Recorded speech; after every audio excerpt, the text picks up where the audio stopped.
Hey everyone, Anthony Scott here at ToyHypeUSA.com. Today I am taking a look at Hasbro's newly released Transformers Studio Series 86 Bonecrusher and Scrapper figures, which are available now. Special shout out and thank you to site sponsor BigBadToyStore for sending these figures along for review. It's greatly appreciated. To buy them and additional offerings, make sure to use the hyperlinks on ToyHypeUSA.com or the links in the YouTube description before you shop. We would greatly appreciate that. These figures are packaged in a window box, and the artwork features the characters on the front, including Bonecrusher and Scrapper. You'll also notice that the size of the boxes are different, as Bonecrusher is a deluxe and Scrapper is a Voyager class Transformers figure. So obviously Scrapper is bigger compared to Bonecrusher. The packaging is also standard for the line, and it also has some additional information, such as Bonecrusher has 16 steps takes him to transform him into vehicle and robot mode, and Scrapper has 17 steps. On the side of both of them, you have a look at Devastator, which is what all of the Constructicons combine into.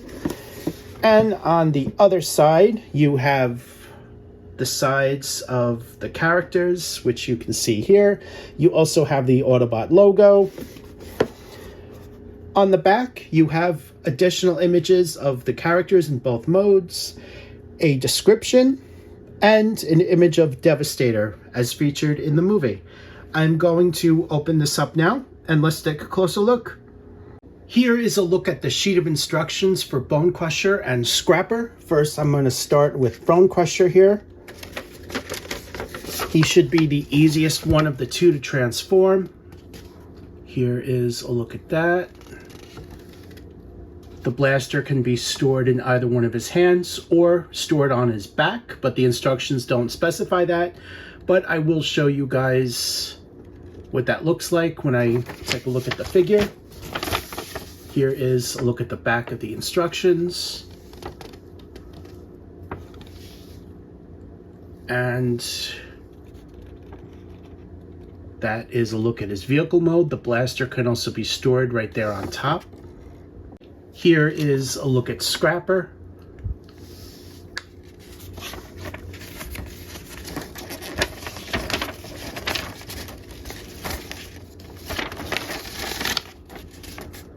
That's what he looks like there. Here's a look at the bottom. Comes with 3 accessories. And here is a look at the transformation.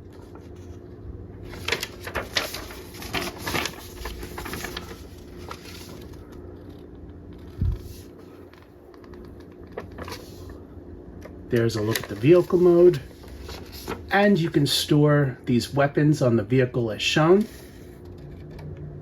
Here is your in-hand look at Bonecrusher and Scrapper. These are the same size.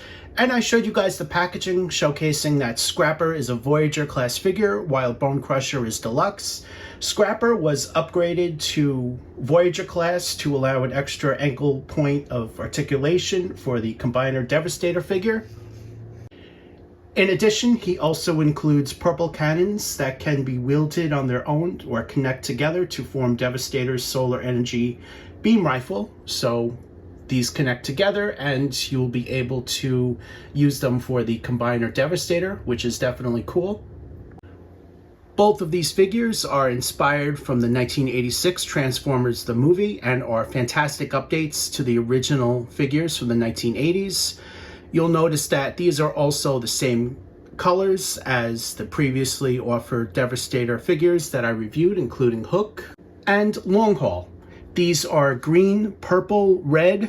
Scrapper has metallic silver, and Bonecrusher also has metallic silver on his face. Here is a look at all sides of the figures. And here is a look at the back. Here is a closer look at the head sculpts. Below that, they also have Decepticon logos. Bonecrusher is smaller compared to Scrapper. And let me just bring that in a little bit closer so you guys can see that. The logos are purple and a light gray. And the head sculpts are black, metallic silver with red visors. According to my research, Bonecrusher is supposedly mistransformed, as the connector piece for the combined modes elbow joint is installed upside down, which prevents it from resting completely flat in any mode and making it easier to accidentally pull off Devastator's arm. To fix this, you're going to want to disassemble the torso and flip the joint. To achieve this, you're going to want to unscrew the difficult to access screw under the armpit, but requires you to move the pin first and removing the shoulder and arm to access the screw. If you leave it as is, the misassembly will still work and you'll still be able to use Devastator's arm and move that around. So this is where I believe that the screw is. It's said to look under the armpit, and that would be actually, it is right up there. So right where my finger is, and the pin that I mentioned would be right here. So you're going to want to remove the pin first, unscrew that, and then flip the inside piece, and that's how to fix it. I am not going to attempt this, but you guys are free to try it if you wish. Bonecrusher's articulation includes a swivel head, good range of motion there. You will be able to go all the way around. It's also on a hinge joint here, but I wouldn't consider that a point of articulation. He also has ball jointed shoulders, ball jointed elbows. The wrists are part of the forearm, so there's no articulation there. No waist articulation, but he has ball jointed hips. He has swivel thighs and hinged knees. The ankles are on a hinge point like this, but I wouldn't consider that a point of articulation. Bonecrusher includes a blaster, which he can hold in either hand. Here is another pose. And as I said earlier on in the video, the instructions don't show this, but you can place the blaster on his back, and here is a closer look at that. There is a hole back there where you just basically plug it into as shown.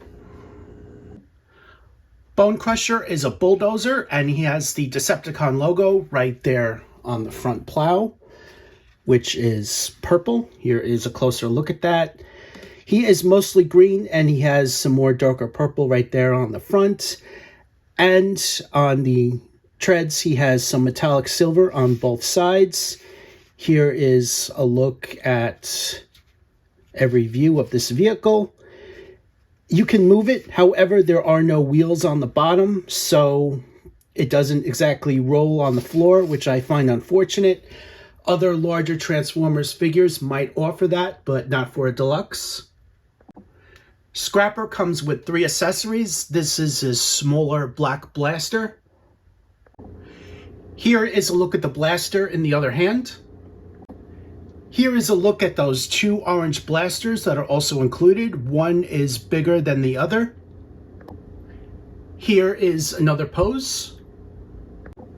Scrapper is also fully articulated and includes a swivel head, just as Bonecrusher had, swivel hinge shoulders, swivel biceps, as well as hinged elbows, no articulation in the wrists, no articulation in the waist. He does have swivel hinged hips, swivel thighs, and hinged knees. Scrapper transforms into a front-end loader, and here is a closer look at that. The plow is right in front, the wheels can turn, and here is a look at it from all the sides. It is mostly green with some purple, black tires, and metallic silver hubcaps. The small black blaster can be stored on the back as shown. The 2 purple blasters can also be stored on the back, but to do this, you're going to want to remove the black blaster, as I did. The purple one sits on the side as shown. There are pegs, and the larger one can be placed right on top. The small black blaster can be placed right inside the hole of the larger purple blaster. So here is a look at that. Overall, Bonecrusher and Scrapper are great figures. Highly recommend you guys pick these up. These are phenomenal updates to the originals. And these are the best versions of these characters ever released as far as toys. So you're definitely going to want to buy all of the Constructicons to form Devastator. If you want to take a look at the instructions, those came with hook and long haul, which I showed you guys in that review as well, the whole sheet of instructions. So refer back to that review. Thank you again to BigBadToyStore for sending these figures along for review. It's greatly appreciated. I am Anthony Scott. Thank you for watching this video, and stay tuned for more news and reviews.